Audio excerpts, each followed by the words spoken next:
Министерот за здравство Никола Тодоров на пресконференција информираше за набавката на 6 мамографи кои ќе бидат ставени во функција за мошно и кратко време во 6 болници во Македонија. Меѓу болниците во кои ќе добијат мамограф спаѓа и општа болница во Кочани. Со ова повеќегодишната иницијатива на директорот Апостоловски најпосле се реализира на општо задоволство на вработените и пациентите од општа болница. Тоа е апарат што прв пат се набавува во нашата здравствена установа, досега не сме имале ваков тип на апарати и ваков тип на услуга.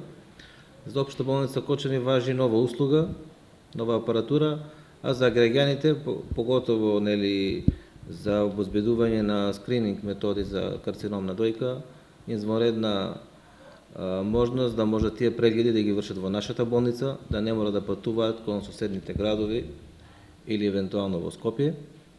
Така да со постојниот и ехо апарат кој што го имаме на рентген оделот, веќе диагностиката околу болестите на дојката е на повисоко ниво.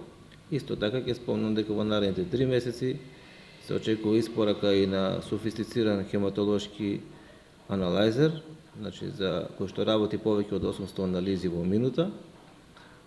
Исто така тие постапки се завршени, значи очекуваме некаде исто 2,5 до 3 месеца достава и на тој апарат за потребите на биохемиската лабораторија. Значи за самиот апарат има и соодветно место за инсталирање негово, има соодветен кадар кој што ќе работи со него. Така да по инсталирањето на самиот апарат и обезбедување на соодветната дозвола, што мислам дека нема многу да трае, ќе почнеме со работа веднаш. Новиот апарат мамограф ќе биде инсталиран во просторија наменета за негова употреба и ќе биде добре дојден за сите оделенија во општа болница Кочани, од кои пациентите за ваков преглед беа упатувани во Штипската клиничка болница или во Скопје.